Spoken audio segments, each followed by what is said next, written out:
Hi everyone, welcome back to my channel for today's very special episode of Book Club for Harry Potter and the Sorcerer's Stone. Let's just get right into this. Anyone who's ever seen a book club episode or my book review for Ghost of Harvard knows I keep my laptop with me to keep me organized. And because this will probably be a long video, we're just gonna get right into it. To start off, I think something really fun, and it's all gonna be in the description box below. I thought I'd tell you our houses because there are 5 of us in this book club. So my friends Nicole and Ashely are Slytherin, Sophia and Angela are Ravenclaw, and I am Hufflepuff. So I'll put our houses in the description box below. I'm also going to put timestamps down below because there are a few different segments. I pulled Sophia's pen for the last episode for this book. So those of you who don't know these videos, I pull different colored pens like your teacher in elementary school pulled of like popsicle sticks to decide whose thoughts and opinions and reading experience we're going to talk about. So this one will be Sophia. I'll pull a new one at the end, and I know whose pen I want for Chamber of Secrets, but we'll get there. So we're going to start with Sophia's reading, then we're going to go into my reading. We're going to talk in that some reflections, plot holes that I noticed. I'm sorry, I did notice some. Random side notes that are kind of fun. Positive and negatives for the movie. If you can think of a better title for this section, just post it in the comments below. And then pull your pen. Like I said, they're going to be in the description box below. Also, in the description box below, I'm going to be posting my last read through, the ranking that I gave all 7 books versus this read through. So this is read through number 4, and obviously since we're 1 book in, Sorcerer's Stone is number 1 right now. But let's get right into Sophia's reading. She did not know anything about Harry Potter. She was very excited to start reading, and like her experiencing Harry Potter for the first time was so exciting for me. And our one friend Angela, who is an avid fan just like I am, was like, I'm so jealous you're experiencing it for the first time, and it was so great. Yeah, she was definitely excited in her read-through. She told me that she laughed, she teared, like, she's like, once I got, like, for her, when she started reading the book, I was impressed at how fast she finished. I was not expecting her to be like, okay, I'm done. And she's like, I want physical copies of my books now, because she was reading on Kindle. She found the book's writing refreshing, especially because the last book we read as a book club was horrible. There's a video for that, you can go find it, or I'll just post it in the description box below. She said that the reading was easy to follow and easy to visualize. One thing that I thought was really funny was that when she said she read the part about Gringotts when they were on the cart going down into the vaults, she only could picture like Emperor's New Groove when they're like in Yzma's lair going down the slide or the roller coaster, and she's like, pull the lever, Kronk, wrong lever. That. So some things that made her like really happy was how Harry was like a natural at Quidditch. She's like, I'm so happy for him that he found something that he's just naturally good at. And another thing that we were talking about with like the whole flying and Quidditch thing was that somebody else easily could have taken Neville to the hospital wing when he fell off his broom. It did not have to be the teacher. Was tearing up at the Christmas scene because Harry's like, it's my first real Christmas. And she was so happy for him. She also said that if she got an invisibility cloak, she would not be like, okay, I'm gonna go into the restricted section. That she would be like sneaking into other people's rooms. Something that, this is why I think it's so cool to have someone else's perspective, something she picked up on that I really didn't pay attention to, wasn't as important to me, was that she was upset that McGonagall thinks divination is like inaccurate and doesn't like it because she is very into divination. She reads tarot cards, she's very into that. So I think that's really cool because I just rushed through that when I was reading. She wants to know more about Ravenclaw and Hufflepuff because they're like barely mentioned in this first book. Hufflepuff, we don't get a lot of attention, but we're fine. She hates Malfoy. There's this really yappy dog in my neighborhood. Okay, I think we're better now. Okay, she felt bad for Hagrid that he couldn't keep Norbert, his little dragon. She's like, I love that he calls himself Mummy. Great. Her reaction to the detention of them going to in the Forbidden Forest was like, Filch is like, I'll be back to pick you up at dawn, whatever's left of you. And she's like, what the bleep? Like, what is this? Also, something she didn't pick up on was the fact that Hagrid picked up the Sorcerer's Stone when they were at Gringotts for the first time. She really thought they were leading up to it be like, they stole the stone. And when we were talking about a theory that I will be discussing more from my perspective, that she could definitely see Dumbledore setting up this whole thing to like challenge and set up Harry. So when she finished her reading, she totally understands the hype now, and she's so excited and so happy to be reading these books. She also like really wants to watch the first movie. She hasn't, I think she might have seen the first movie like a very long time ago, but she's really excited, and she absolutely thinks that the casting is spot on for the cast. And something that she had a lot of fun with, and like you could just tell, was envisioning the 5 of us at Hogwarts together. Like she could just see it all, and honestly I could start seeing it. She for herself envisions like she would be a seeker. I myself would be like firmly on the ground. No thank you, I do not want to be flying. Her thing was if she's ever in a duel, she wants Ashely to be her second, where I picked our friend Nicole, because I jokingly call her mom and she calls me her Hufflepuff buddy. So I could just see like if someone ever hurt me in a duel, she'd be like, oh no, you're going down. Yeah, I would not want to see that of Nicole, because it would not be pretty to be on the receiving end. Oh no. She envisions Ashely hanging out in the dungeons, like creating potions with her black cat or a rat. It could go either way. She could have either pet. She sees Nicole hiding baby dragons, and I could see it too. She was really upset when Hagrid lost his baby dragon because they had to take him away. She's like, I would hang out with Hagrid with his baby dragon. She sees Angela sneaking off into the Forbidden Forest to talk to the centaurs. Yeah, she's definitely Ravenclaw to a T. She sees me as the only one in the group getting permission to get into the restricted section. But the screaming book in this first book was plenty for me. Don't need any more. And she can also see me with a snowy owl. Yeah, I think that's pretty true because that's the most practical animal. Also, I'm severely allergic to cats and really don't like rats, so we're good. And then we were all joking about like if we'd take a trip to Harry Potter World, which would be amazing. Can you imagine? Like we finish the series, watch all the movies, and then we're like, book club goes to Harry Potter World. I can make a vlog for it. So now I am going to move on to my experience, which I'll probably talk about a lot longer. So I forgot how magical this book was, and I really love this book because you get introduction to the world, and it's so innocent and young, and I love it. And this book, oh gosh, I want to say it was my 4th in my ranking. Wait, what ranking did I give it? I don't remember, but it's in the description box below. But it's because you get the magic for the first time, and you get them being so innocent, and I love it.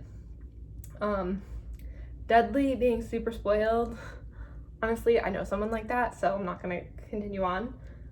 In this book, I saw foreshadowing for book 7, but because I'm doing this book by book, and a couple of my friends have not read the books, they know the movies, some of them don't, I'm not spoiling. So anytime you watch these videos, they are not spoiling anything that is to come in the series, only what has already happened. So Hagrid. I've always loved Hagrid as a character, like always one of my favorites. But in this read through, oh, there's some terrible choices happening, and I'm like, oh, Hagrid, why? He's a terrible choice to pick for like top secret missions. Like Dumbledore's like, go pick up the Sorcerer's Stone. It's super top secret, and he like Harry like sees like something weird's going down and something sketchy's happening with this vault. So yeah, and he gives Harry like enough clues and enough information to like keep him going. to let him know that there's something more going on behind the scenes than what he realizes. Yeah.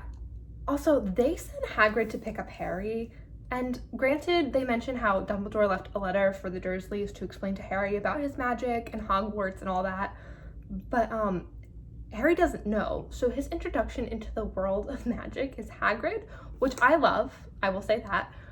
The only thing is, they send Hagrid, who can't do magic. Like, he's not allowed to do magic because he was expelled from school. Like, I don't know, and it really brought up some questions about, like, the standards in place of informing Muggleborns that they're magical. I don't know, do, like, they all just get, like, a letter? Like, what do they do? I don't know, like, how do the parents of Muggles know where to, like, go to buy, like, school supplies? How do they know to get them onto platform 9 3/4? How are they just like, oh, okay, my child's magical. I don't know anything about this school. It's in a different country. I can't visit, and I'm just gonna send them away. Like, I don't like, there's gotta be more going on, but, like, these are the questions. Like, I don't understand how parents are just like, bye. But back to Hagrid. He leaves Harry alone in Diagon Alley after Gringotts because he gets sick on the cart. And he leaves Harry alone to go for the rest of his school supplies, and this child's never been to Diagon Alley. He knows nowhere of what he's going. And we just saw that in Leaky Cauldron, he was mobbed by a crowd because he's Harry Potter and he's famous and everyone wanted to meet him. So not the most informed, intelligent decision to let Harry just be alone. Also, what I really loved at the shopping trip was that the last two things Harry gets are Hedwig and his wand, and I just love that.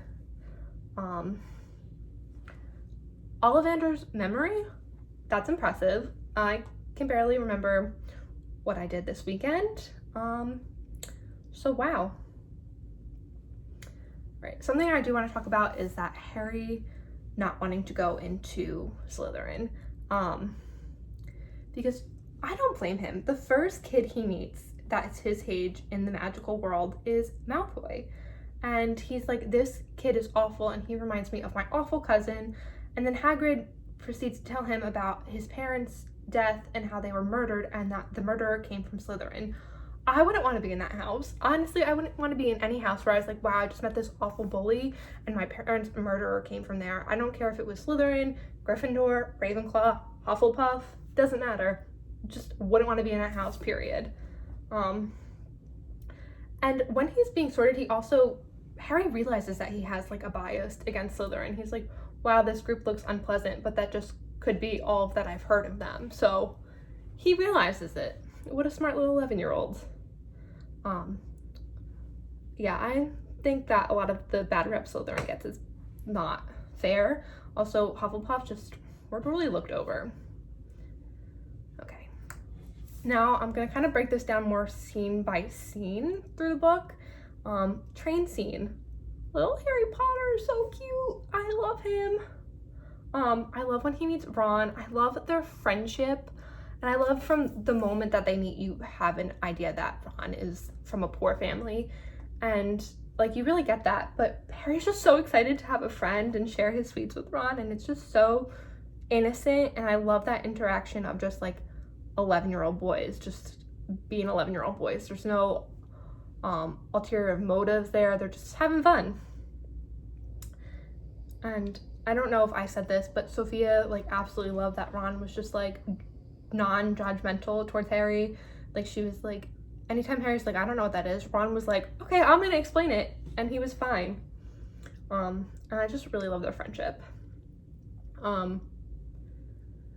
I love that we get this story through Harry's perspective, because as he learns the world, we get to learn the world. So while it's already established, Harry doesn't know anything about it, so we get to learn little by little as he does, and I really love that.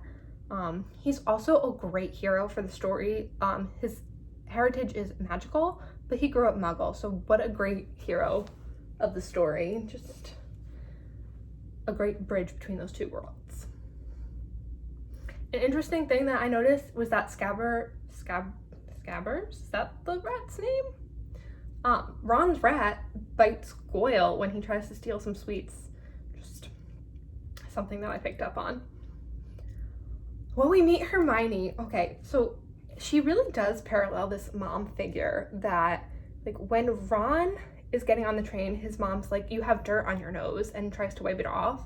And the first thing, like, Hermione says to Ron when they meet each other is, you have dirt on your nose. So right off the bat, we get that she is going to be, like, the strong female who really can help guide and direct these two boys, because boys need direction. Also, when they get on the boat to go to Hogwarts, I find it so telling that it's Ron, Hermione, Harry, and Neville.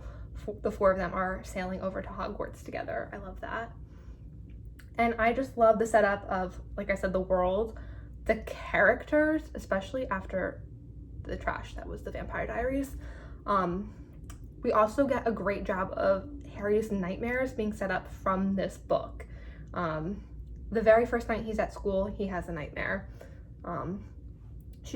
There's a great deal to the story where they hint at things that are not what they seem, that are just so well done, especially with Quirrell and Snape. And why do I feel like I skipped so much with Sophia? But when she found out that it was Quirrell, she was shook. She was like, I really, really thought it was Snape. I was shocked. She was like, I didn't see it coming.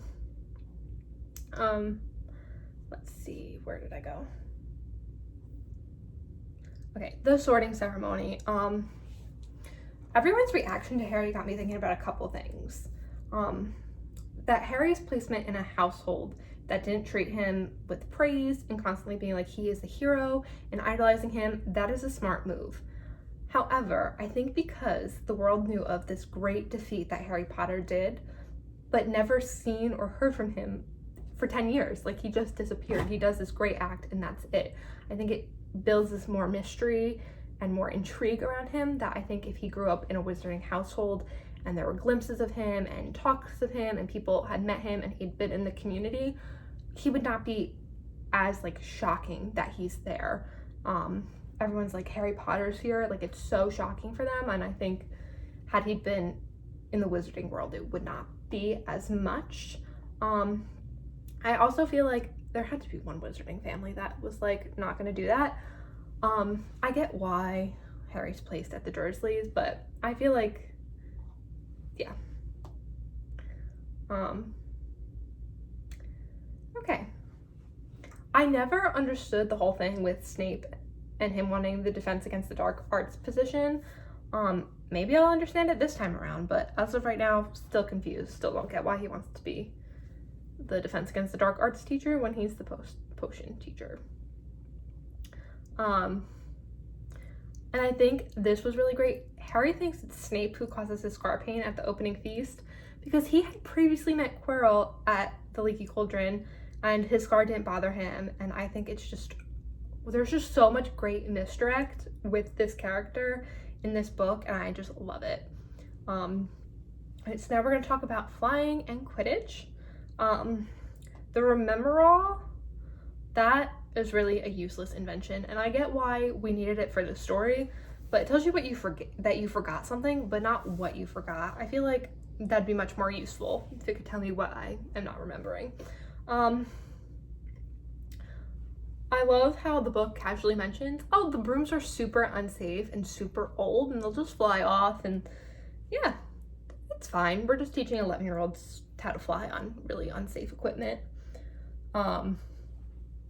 And Sophia had pointed this out too, that like when Neville fell off his broom, she easily could have just like sent another student off with Neville and be like, okay. But I didn't understand why she thought the best course of action when Neville fell off his broom and broke his wrist was that she herself had to walk him to the hospital wing, and left 19 other children alone with broomsticks, Slytherin and Gryffindor, who we know have a notorious hatred for each other. Why you would think that'd be a smart idea? Beyond me. And as I said, my feet would be firmly planted on the ground. I am not flying. No. I don't like sports, like, at all. So I don't know. Maybe I'd like Quidditch in real life. Maybe I'd be a fan. I don't know. But I really love, though, Quidditch as a game. It's well thought out, it has a very clear objective, and it's so fun in the books. I really love the Quidditch scene, so maybe I would like it in real life. I also like how Oliver Wood teaches Harry about the sport. So like he's like, this is the snitch and this is what it does, and Harry repeats it back to him, so we really get that learning experience of Harry's learning, but we're also learning because it comes into play for the other books. I love the OG Quidditch team. The commentary in the books by Lee Jordan, I love his trajections about his opinions on what's going on in the game, and I think it's a really great way though to show some humor during the Quidditch scenes, but also to give you a way to understand what's happening through the commentary. This really has nothing to do with the Quidditch, it just has to do with Hermione, and I didn't know where else to put it. The boys are really mean to Hermione before they're friends, and I feel kind of bad, but I understand why they didn't want to be friends with her. She was bossy, she was trying to intervene with their lives, and I don't hate Hermione, I love Hermione. I'm just saying, when we meet her, she's very bossy and very know-it-all for people she's not even friends with. Yeah, they like, when they sneak out to duel Draco, she complains how they will lose the house points she had just earned them for answering all the correct questions in class. I'd be like, okay, move out of my way. That's a little selfish and like, wow, look at me. I got all these house points for knowing everything. Okay, next scene, the troll. I love how Quirrell, the Defense Against the Dark Arts teacher, falls on the floor in a faint because he is afraid of the troll. Also, the boys could have easily told a prefect or a teacher or someone that Hermione was stuck in a bathroom. Like, she had gone off to go to the bathroom and she's stuck and doesn't know about the troll. We easily could have told any older student, someone in charge, about that. I really love the description of the troll. Like, I can really see it in my mind. I could also be like, oh, the smell that she describes, horrible. But I could like really place myself there, not just like imagining the troll from the movie either. Yeah, and then they like lie. The teachers catch them and they all lie about why they're in the bathroom. Like, Hermione's like, I thought I could take on the troll. I don't understand. Like, you couldn't have just said, I had a bad day, I was in the bathroom crying, or I don't know, I had to go to the bathroom and I missed the whole thing about the troll. I really don't understand why we lied about that. And then I do have the section about positives and negatives later on in this video, but just for this specific section, for the movie,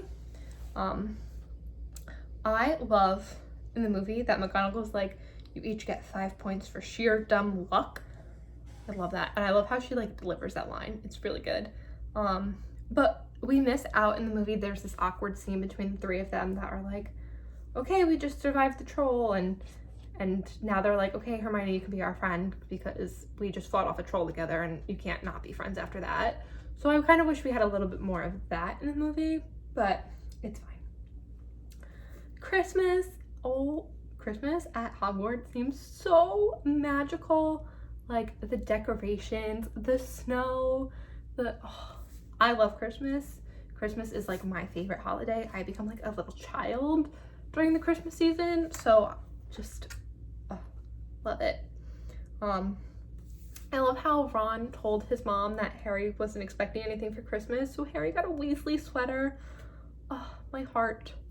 And Sophia was like, this was like one of her moments in the reading that she like teared up, like, oh, Harry.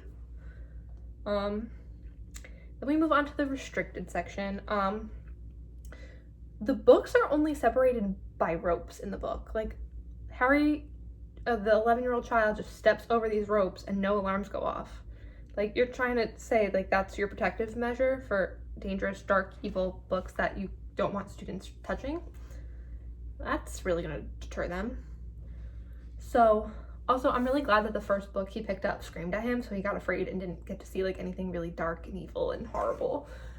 Innocent little Harry. Then we have the mirror of, I'm not even gonna try people, the mirror is what we're gonna call it.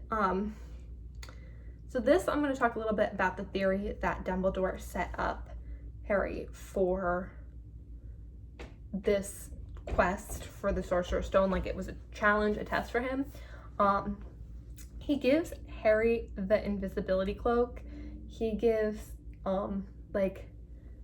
which I don't know why as the teacher you would be like, okay, I'm gonna give this invisibility cloak to an 11-year-old, but that's really here nor there.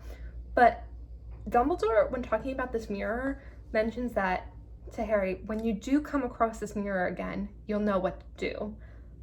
Okay. The mirror is used as a protection for the stone, but it's in this room the whole time. So we know the Sorcerer's Stone was picked up July 31st, and now we're at Christmas. That is a whole 5 months where the mirror was not used as protection for the stone. Yeah. But I do love Dumbledore's response of, I see socks. What a great reply. Then we're moving on to the Forbidden Forest. I talked about this a little bit with Sophia. She's like, what the bleep? What kind of thing is this? They're sending these 11-year-old kids into the forest. And he's like, I'll come pick up what's left of you. Yeah, like these kids aren't allowed to go in the forest because there's dangerous things that will kill them.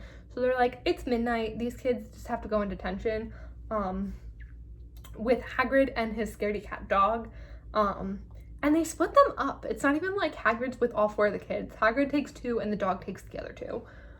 Okay. And that's a really harsh and unusual punishment for children outside the corridors after curfew. Like, they're like, you go into the Forbidden Forest or you get expelled. Okay. Yeah, that's a lot.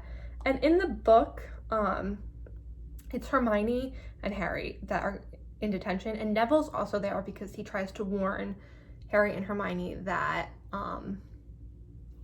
Draco is onto them and is going to tell a teacher that they're wandering the corridor at night when they were trying to trying to set free Norbert, give him to Charlie Weasley. Ron is not at all in the detention, but it's Harry and Hermione that go off with Hagrid, Neville and Draco that go off with Fang, and then there's like sparks sent off in the distance from Neville and Draco, and Hagrid just leaves Harry and Hermione. He's like, don't move.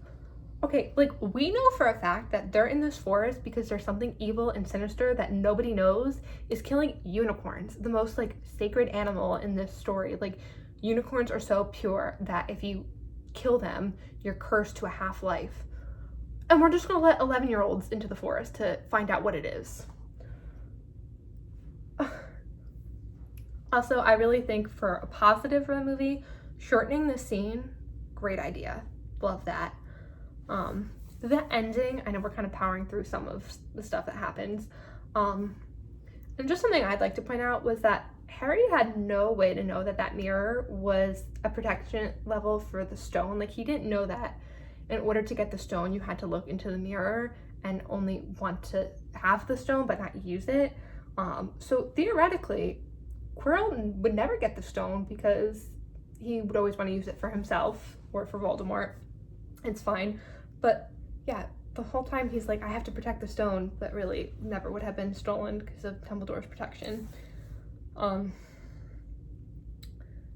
Also, the book does a really great job of explaining why Harry is so fixated on rescuing the stone, because even at 11 he understands that if Voldemort gets the stone, they're looking at a horrible, war-torn world. Like, he understands that if Voldemort comes back, it's going to be horrible for everyone involved. Let's see. There also is mentioned in this book that I didn't realize before that from the beginning, we know that Snape hates Harry's father. But I never remembered that or realized that. Another thing I never noticed was that Ron and Hermione tell Harry when they get help, Dumbledore is there. And they're like, Dumbledore! And he's like, I knew I wasn't needed in London. And he's like right off to the races to rescue Harry. And they even say, they're like, we think that it might have been a test from Dumbledore. So, Oh my gosh, this scene like warms my heart. Hagrid visiting Harry in the hospital wing after he wakes up from the Sorcerer's Stone incident, and he gives him the photo album of his family. My heart, I love it. Also, another thing I love about the ending was that Neville is the one to win the points that wins them the house cup, and they're like, Neville's never won any house points for us before, and now he won the points that needed us to be in first place, and I love that for Neville. So now that we've gotten through the book, overall, I love that we were introduced to the magic and we get to go to Hogwarts for the first time, and that they're 11 years old and they're innocent, and we get to like be introduced to these characters. I really love it. There are unfortunately plot holes that I noticed, and I'm so sorry because I don't want to be like plot holes, but there are some. I already talked about like Muggleborns, like I don't understand how parents are just like okay, and it's like never mentioned again. So here are some of the plot holes. How does nobody realize that Voldemort is not his real name? Because they all talk about how Voldemort was in Slytherin, but there was never a student named Voldemort. So, plot hole. They talk about how Voldemort's dead, but there is talk when Gringotts is robbed that anything dark is like attributed to Voldemort. So, if he's dead, then he wouldn't try to rob Gringotts, but people accept that he's dead, but also he could be behind Gringotts. Okay. In this first book, Percy is the only prefect that we see, but we know later on that each year gets a boy and a girl prefect for each house. So I don't know what happened there. Like, okay. Maybe J.K. Rowling gave more thought of this as we went through the books, but still. The first year flying class, like we talked about like some of the thoughts from that, but it disappears. Like they have this one lesson and that's it.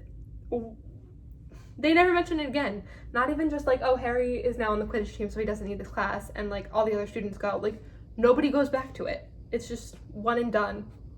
They all can fly now apparently on their half a lesson on garbage brooms. Okay. Something that Draco mentions is that people needing to stay at Hogwarts because they're unwanted at home, and directing at Harry. And it does mention because Harry doesn't have like a proper family, but how would Draco know that Harry's like unloved at the Dursleys? That wouldn't make sense. Also, are you saying because he doesn't have his mom and dad that he's unloved? Plot hole. People don't have to have their biological parents to be loved. So yeah, something about that. We get a lot about how Ron is like a great strategizer in this book and how he's wonderful at chess, and then I feel like we never get any of that ever again. Ron surviving being hit in the head by the marble stone life-size chess piece. I don't know how he's still alive. He really should be dead. The fact that in the chamber for the protection of the stone, Quirrell's protection was a troll, and then he fainted when he saw a troll at Halloween. How does nobody put two and two together on that? Just saying. So random side notes, because I didn't know where to put these thoughts. Everyone's just okay with Snape being a bully. They're like, okay, it's fine. The name Lavender Brown, she doesn't do anything in this book, but I like her name. So I know I talked about Sophia and her envisioning us at Hogwarts. I myself don't really think I'd want to go to Hogwarts. Don't hate me. There's a couple reasons. Stairs. There's a whole lot of staircases, and I don't do well with directions, and they're moving staircases. I would never find my way to class. I'd honestly be lost all the time. I would need Nicole to be like, Sam, this is how we're doing this, and I would need her to direct me. I'd be so lost. Thanks, Mom, for the help. And yeah, potions, they freak me out. I don't like the ingredients. They're creepy. I can't cook at all, so I imagine that I would be terrible at potions. I also feel like I'd have a lot of trouble remembering every single wand movement and every single spell that went with it and how to pronounce every single spell. I feel like that would just be an issue. I love the Weasley twins. and I can't talk enough about them. Like, we'd be here forever. Love them as characters, but what I want to point out is that when Oliver Wood calls them human bulgers, love that. Bludgers? Bludgers? Okay. I love the invisibility cloak, and I love that it's a tool that we use. Okay, sorry for the really bad, like, cut edit here, but, I thought my dog just got hurt. He is totally fine, but gave me a heart attack. Okay. The invisibility cloak. I love it. I think it's a great way too that, like, through the years they use it. Like, it's a great way to judge how they're growing as characters, and I just love it. Each year they start out, all three of them can fit under it, and then it just changes as they grow up. Also, speaking of, like, Snape and potions, I wouldn't have been able to solve the riddle. I probably would have had drank something that killed me, honestly. Also, those potions must have been disgusting. They had been sitting down there like a whole school year. Nasty. This is a theory, and I think all of us were pretty much in agreement that like, Hermione would be really a Ravenclaw, Ron would be like a Hufflepuff, Harry would be Slytherin, but they're all Gryffindor because they chose to be Gryffindors, but the three of them from the trio represents the other three houses. So this is the fun segment I was talking about, the positives, negatives for the movie adaptation, because I do think there are some things that the movie does better that are just better in the formatting, but I also think there are things that we lose from the book formatting when you move it to film. But if you think of a better name for the segment or whatever, just put it in the comments below. So the things that the movie does better, the zoo scene in the movie, like, Dudley gets trapped in the glass, as opposed to when, like, him and his friends see the snake, they just jump back. Also, I would have been terrified. I saw, like, a garden snake outside the one day and I screamed. So, huge python? No, not okay. Draco trying to win Harry's friendship. In the movie, they do it better. He does it in front of all the first years right before they go in for their sorting ceremony, and it's this big dramatic moment where on the train, in the book, it's just on the train and only Crabbe, Goyle, and Ron are as witness. So I think it's much cooler and more dramatic and gives it more of a reason why they would start to be enemies. I also like that there's, like, random Gryffindor lines in the opening feast that they give to Hermione to get her more involved. The school song is cut. My one friend, Ashely, really loved it and wished it was in the movie, but I'm glad it's not. Oh, I can't with the song. They were also justified in cutting Peeves. He has his moments in the book that are great, but overall, he doesn't really add to the story, and they're totally fine that they, like, cut him. I don't really miss him. I forget he's a thing until he shows up in the first book. I was also fine with them taking out the scene when Harry goes to the staff room to get his book back from Snape, and that's in the book when he realizes Snape has, like, a cut from Fluffy on his leg, and I think it's just such a better moment when they see it at Halloween. It makes more sense. It, like, helps drive the plot a little bit. It helps cut down on time. Also, the first Transfiguration class, like, in the book, McGonagall just turns the desk into a pig, where in the movie, she herself turns from a cat back into a person. Way cooler. Also, what a great way for her students to see, like, they themselves can transfigure into another thing. What a cool thing. My favorite line, it is both in the book and in the movie, but it hits better in movie format, because it's a little bit different. When Hermione says, "I'm going to bed before either of you get us killed, or worse, expelled," much more to the point in the movie. Also, in the movie, Ron's response of, "She needs to get her priorities straight," perfect. Love it. And that's not how it is in the book. It's a little bit different. The visual and how the Wingardium Leviosa scene played out in the movie, great. Quidditch match, overall better visually. It's easier to see than read. In the book, Hermione setting Snape's robe on fire, and then through that whole chaos, Quirrell's knocked over. But in the book, it's just like she runs past Quirrell and knocks him over. I think it's a little bit better in movie format of how they did it. Also, just having that visual glimpse of seeing Quirrell being knocked over in the fire fiasco is great, because when you're reading it, it's something that you could just, sometimes you don't take in every word, so you may have totally just missed that whole sentence because it's one sentence in the book. The visual of the chess game in the movie. So now here are some things that are negatives for the movie that are just done better in book form.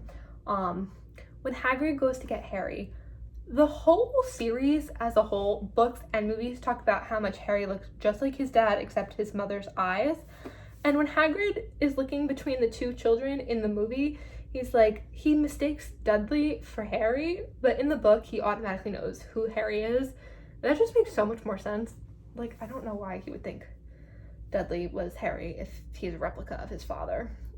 Like, if you're just, like, think about it. If you're just looking at two kids and one looks like James Potter, because you know James Potter, and the other one doesn't look at all like James or Lily, why would you think, okay. In the book, we get so much more of Neville, and his character grows so much more in the books as we go further and further on. And there are some other characters that we just lose in the movie, and I get why we do, but I love having them in the books. The mirror scene. The book does this so much better, and I love it in the book. It's so heartbreaking. In the movie, the mirror just shows Harry with his mom and dad, but in the book, it's all of his family members. It's like great-grandparents, it's like aunts and uncles and stuff, like the whole 9 yards. Like, he just sees so many relatives, and it's so heartbreaking. Like, oh, poor little Harry. He's like touching the glass, and he's like, I'll be back for you guys. Like, oh, rip my heart out, why don't you? But yeah, in the books, there were definitely like laugh out loud moments that we just kind of lose. Like, some of the humor from each of the characters get lost. Obviously, the movie still portrayed the Weasley twins as funny, but Ron really hits with some of the one-liners in the books, and sometimes Harry's like thoughts and like processing is really funny, and you just can't get that in film form. We also miss out on my favorite scene in the movie. My favorite scene in the book is when the Weasley twins charm snowballs to hit Quirrell in the back of the turban, aka Voldemort's face. Like, they could have done like a 10-second shot of that, really. We also miss out on a lot of how much Harry's scar bothers him. It's just not something that's as easy to play out in the movies, I feel like, because we're getting Harry's like processing in the book. There are so many like great details just woven through this whole story that you just really can't put through the whole like movie. Also, I feel like book Harry like has a way higher understanding of the dangers that are coming and what lies ahead for him. I think he's just a little bit more aware than how they portray him in the movie. And like, he's also like really, I feel like, just like I said, aware. Like, when he has the potion to drink to go ahead to the Sorcerer's Stone, he's like, Hermione, go back and get help. Where in the movie, he just like leaves Hermione with Ron. And yeah, so this is a pretty long video, but let's see. Oh, I still have to pull a pen for Chamber of Secrets. This is exciting. All right, now we're gonna pull the pen from the mug. And this is the section where I pull a pen, like your elementary school teacher pulled a popsicle stick. We have blue for Nicole, purple for Sophia, pink for Angela, and black for Ashely. And I think this concept worked out way better in this video than it did the last one. And I think it's just gonna be even better the more and more we get into it. So let's go ahead and pick a pen.